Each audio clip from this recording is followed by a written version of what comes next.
It's dark 30. I figured I'd come down here. I have this bow kind of trussed up like a Thanksgiving Day turkeys. See, I've got made it so it's nice and tight there, and then I've got a block kind of overdoing it here. And the issue was that for the first time ever, I had shaped a molar gabet bow, a needly tipped bow, and the tip kind of went to the side. And so it wasn't that straight. It's really weird how this thing worked. With heat, with fire hardening and hickory being somewhat more susceptible to humidity changes and stuff like that, it could have been just stresses in the wood when I reduced it to the bow that made things shift. But the tip on this side shifted. So all I did was I made in this foot here so I could have like a clamp right here to also turn it, because this holds it pretty tight. And I wound up heating that tip with a heat gun, and it did straighten it. You can see the traces from the heat gun. Jammed it in there and then let it sit overnight. It's really strange. You know, it's definitely a case of sometimes you eat the bear and sometimes the bear eats you. Is that I'll have runs where all the bows just work out first time. There's nothing, suspicious or whatever. But I've had this period of time when the bows just are fighting me every inch of the way. And this one is no exception in that it was absolutely shaped to my template, everything perfectly straight. And then things shifted a little bit. But I cured that with that, so don't fear. And it worked out pretty well. I just strung it and unstrung it and then figured I needed to do another take on this video.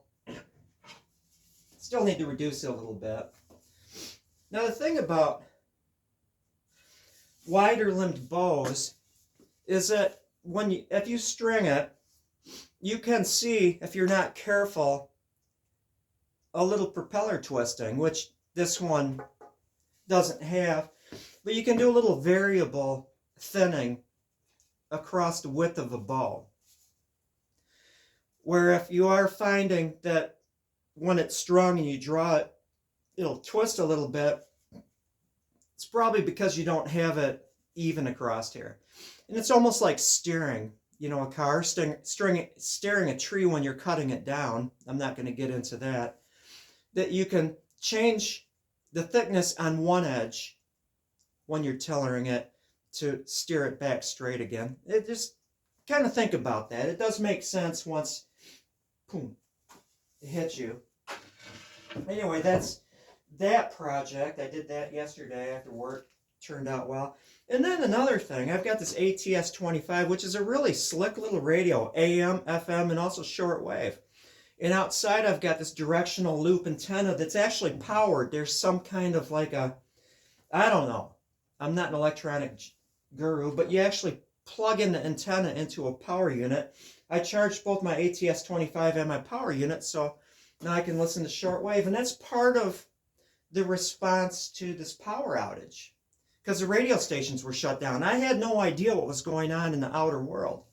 And what's funny is the big ice storm that hit in northern Michigan wasn't really talked about, in the greater U.S. You've probably never even heard about it, even though the devastation to the power grid is really intense. And there are still people, after more than 2 weeks, I think it is at this point, that still don't have their power. It was big. And no one really knew what the heck was going on, and even across the state, what's happening. I wasn't aware of the devastation on the west side of Michigan, because we didn't have radios. And so, along with your generator, your kerosene heaters, communication systems. So I'm going to get that up and running and learn the ways. I've always wanted to be a ham radio operator so you can talk, outside of your circle. One radio tower even fell down. So that's big. Anyway, 6 o'clock. I've got 2 hours until work. I'm going to make a nice breakfast and get all set with that. I don't have any other news to report. That's about it. Yeah, it's funny. I've made so many of these bows and never had an issue with them going off kilter. Again, sometimes you eat the bear and sometimes the bear eats you. First time I've made one in hickory. The first time I've made one of my talisman in hickory. I've made hickory bows before. It's weird. I'm going to look forward, though. I have to admit it. Kind of chickening out here in some respects, just for a bit. Going towards a bow style, you know, that's going to be a little less possibly problematic, making that bow style a certain way, I should say, because if you try to, as I found out, push the limit, sometimes it doesn't work out. Stump grinder. Yeah, this would be the time to get a stump grinder. Not a big giant one, you know, hydraulic and all that stuff that the hydraulics move it and it's self-propelled, but one of the smaller ones, 2 wheels, and you push it around and then you sweep it with the handlebars, kind of a thing.